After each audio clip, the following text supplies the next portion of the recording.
for celebrating. I just take the idea of something I needed for this kind of collection at this time of the year, what was vaguely related to Chanel. It's not a celebration, it's an explanation of why, how, and there's a connection. It's a French-Russian connection.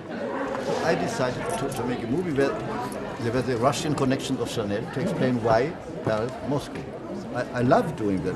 Never was so at ease. I was surprised myself when you told me. So she was really just a silly little girl at that stage. Yeah, but she was a cute little girl who liked handsome boys. Huh? Yeah. Mm. And the first part is played like a feuillade movie, but other silent movies from before World War #1. And the second is more like a Marcel Herbier movie already. It's more sophisticated, and because I know all this technique, I could do it with closed eyes. You know. If you saw the movie, she said, "I will mix it all." Yes, exactly. Constructivism, Imperial Russia, and the folklore. Normally people know that her Russian collection was Russian folklore. This is a mix of everything. Yeah? Those huge tiaras could be a costume thing for an empress, but they wear dresses like bosses in Stalinian offices, in tight jersey dresses. Ah, mais plein les yeux là, mais plein les mirettes. Oui, mais il y a aussi des petites robes staliniennes très strictes en jersey gris. Hein. Ah ouais, les premiers passages, moi oui, je les adore. C'est des robes.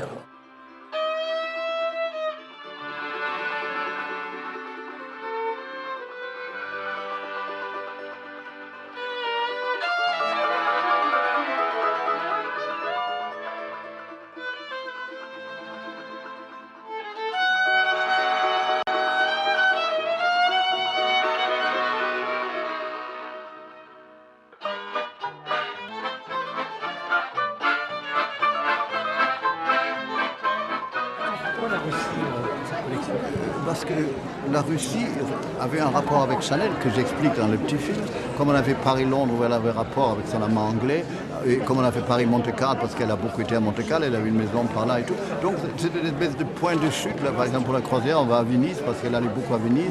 Donc c'est une espèce de thème que je parle comme accroche, le mot est horrible, mais je veux dire, pour donner un esprit à la collection qui fait que cette collection, au dehors de toutes les collections, c'est pas la préface, la collection principale, c'est une collection qui est fait à part, qui est tout à fait différent et qui est au fait le début luxe du prêt-à-porter d'hiver.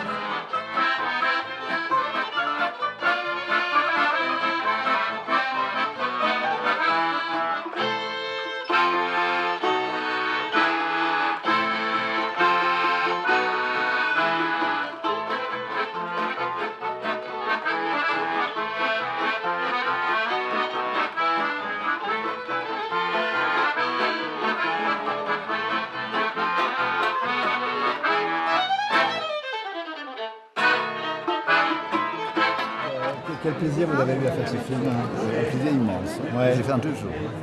D'accord. Vous l'aviez écrit? Comment ça s'est passé? Dans ma tête, j'ai écrit, oui, j'ai fait des notes. D'accord. Et ensemble avec Alban, on a monté le truc, parce que je connais très bien le cérémonieux, donc même la construction, la façon de composer ça. Parce qu'à l'époque, on composait les images. Aujourd'hui, ça parle un peu trop et la caméra tourne. Hein. Et c'est des tableaux qui se succèdent? Exactement. Moi, je suis un illustrateur. Donc, c'est très, comme ça, construit, fait image par image, presque, et plan par plan. Oui. Il n'y a pas de nostalgie d'une époque, et en même temps, on a l'impression qu'on est devant eux, qu'on est en 1923. Alors, vous savez, les plus grands compliments qu'on a eu, quand Alban est allé dans un labo pour faire le final print, là, parce que c'est du cinéma, c'est pas du vidéo, c'est du vrai. Avec des grains, des pellicules. Jusqu'à l'arrivée du Boy Capel, parce qu'il connaissait les graphiques, je croyais que c'était des documents d'archives. 2 scènes, donc une scène d'atelier et une scène de cabaret. De boîte de nuit. D'accord.